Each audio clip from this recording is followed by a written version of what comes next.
بسم اللہ الرحمن الرحیم۔ السلام علیکم۔ اچھے خاوند کی صفات۔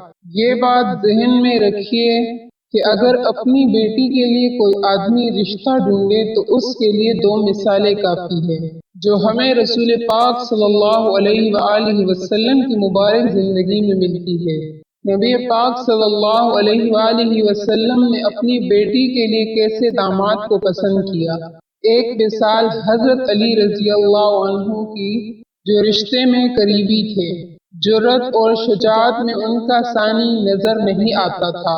اللہ نے ان کو شیر کا دل عطا کیا تھا، مشقت اٹھانے والا بدن تھا، ذمہ داریاں نبھانے والے انسان تھے۔ سب سے بڑی بات کہ اللہ تعالیٰ نے علم اتنا عطا کیا کہ علوم کے بحر ناپیدہ کنار تھے۔ تو معلوم ہوا کہ اپنی بیٹی کے لیے رشتہ ڈھونڈنا ہو تو اس سے بہتر مثال اور کوئی نہیں مل سکتی۔ دوسری مثال حضرت سیدنا عثمان غنی رضی اللہ عنہ کی ہے۔ اچھا کاروبار تھا، معاشرے میں عزت کا مقام تھا، اسلام لانے سے پہلے بھی معاشرے کے معزز انسان سمجھے جاتے تھے، طبیعت میں نرمی تھی، اس قدر باحیات ہے کہ اللہ کے نبی صلی اللہ علیہ وآلہ وسلم نے فرمایا، عثمان غنی سے تو اللہ کے فرشتے بھی حیا کرتے ہیں۔ بیٹی کے لیے رشتہ ڈھونڈنا ہو تو اللہ کے نبی صلی اللہ علیہ وآلہ وسلم نے ہمارے سامنے مثالیں پیش کر دی۔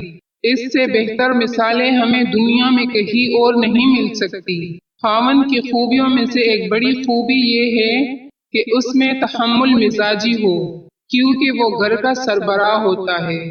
جس ادارے کا سربراہ ہی بات بات پر بگڑ جائے وہ ادارہ تو بینکرپٹ ہوگا۔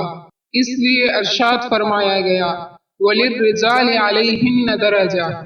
اللہ تعالیٰ نے مردوں کو عورتوں پر ایک درجہ عطا فرمایا، یعنی ان کو گھر کا سربراہ بنایا۔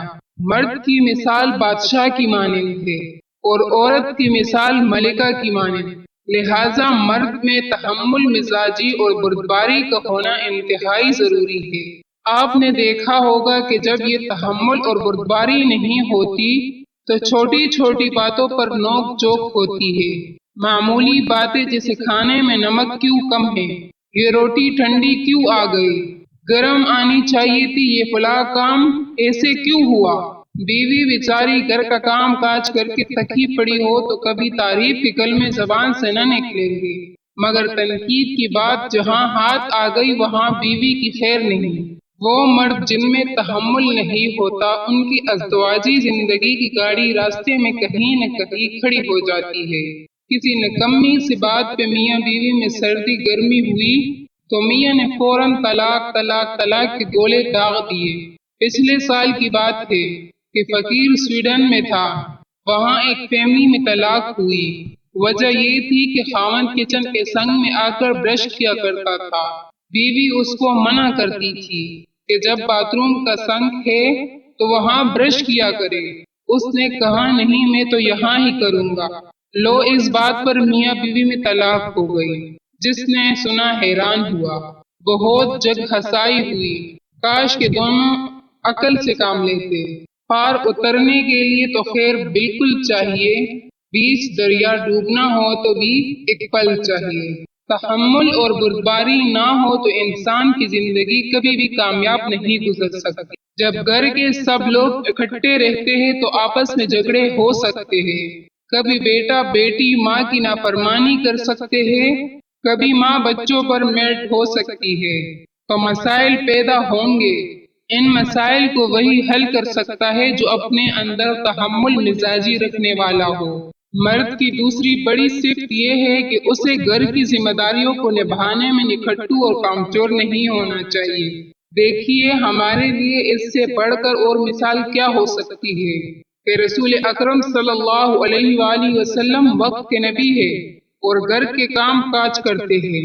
حضرت موسیٰ علیہ السلام وقت کے نبی ہے، سفر میں بیوی درد ذہ کا شکار ہوئی تو فرمایا بیٹھو میں ابھی جاتا ہوں آگ ڈھونڈنے کے لیے۔ قال لأہلہ امکثوا انی آنست نارا، میں تمہارے لیے کہیں نہ کہیں سے آگ ڈھونڈ لاؤں تاکہ تمہیں آرام ملے۔ اب دیکھیے کہ وقت کے نبی ہے اور بیوی کی آسانی کے لیے آگ کے انگارے ڈھونڈتے پھرتے ہیں۔ یہ کتنی بڑی عبادت بنائی گئی جس میں اللہ تعالیٰ کے نبی علیہ السلام مصروف ہے۔ اس لیے گھر کا کوئی کام مرد کو کرنا پڑ جائے تو فرار اختیار نہیں کرنا چاہیے۔ جس طرح چھوٹے چھوٹے پتھر مل کر پہاڑ بن جاتے ہیں، اسی طرح چھوٹے چھوٹے مسائل اکٹھے ہو کر اختلاف کے پہاڑ بن جاتے ہیں۔ دو دلوں کے درمیان دیوار کھڑی ہو جاتی ہے، نتیجہ گھر کی تباہی کی صورت میں سامنے آتا ہے۔ بعض مرتبہ تو 35 سال کی ازدواجی زندگی طلاق کی بینٹ چڑھ جاتی ہے۔ اگر مرد چاہتے ہیں کہ بیوی ہماری خدمت گزار بن کر رہے تو مرد کو بھی بیوی کی ضروریات پوری کرنا ہوگی۔ یہ مساوات تب ہی بیلنس متوازن رہ سکتی ہے کہ مرد اپنی ذمہ داریوں کو نبھانے اور عورت اپنی ذمہ داریوں کو نبھائے۔ شریعت نے دونوں کے درمیان ایک میزان قرار دے دیا ہے۔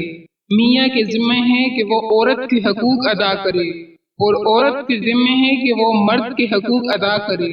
اس طرح دونوں پرسکون زندگی گزار سکیں گے۔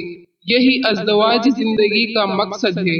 اللہ تعالیٰ کا ارشاد ہے، وَمِنْ آیَاتِهِ، اور اس کی نشانیوں میں سے ہے کہ أَنْ خَلَقَ لَكُم مِّنْ أَنفُسِكُمْ أَزْوَاجًا، کہ اس نے تمہارے لیے بیویاں بنا دی، لِتَسْكُنُوا إِلَيْهَا، تاکہ تم ان سے سکون حاصل کر سکو، وَجَعَلَ بَيْنَكُم مَّوَدَّةً وَرَحْمَةً، اور تمہارے درمیان مودت اور رحمت پیدا کر دی۔ إِنَّ فِي ذَلِكَ لَآيَاتٍ لِقَوْمٍ يَتَفَكَّرُونَ، سوچنے والوں کے لیے اس میں بڑی نشانیاں ہیں۔ اب قرآن مجید سے یہ ثابت ہوا کہ ازدواجی زندگی کا اصل مقصود پیار اور محبت سے رہنا اور پرسکون زندگی گزارنا ہے۔ سوچئے، جب ہم خود ہی سکون کے پرخچے اڑانے والے بن جائیں گے تو پھر ازدواجی زندگی کیسے کامیاب ہوگی؟ اچھی اور کامیاب زندگی وہی ہے جس میں خاوند کو بھی سکون ہو اور بیوی کو بھی سکون ہو۔ اگر دونوں میں سے کسی ایک کو بھی سکون نہ ہو تو اس کا مطلب یہ ہے کہ کامیاب زندگی نہیں۔ اور آج تو اللہ کی شان ایسا معاملہ بن گیا کہ شاید ہی کوئی خاوند ایسا ہو جو دن میں ایک بار بیوی کی قسمت کو نہ روئے، اور شاید ہی کوئی بیوی ایسی ہو جو دن میں ایک بار اپنے خاوند کو نہ کوسے۔ یہ سب ہماری بے علمی اور بے عملی کا نتیجہ ہے۔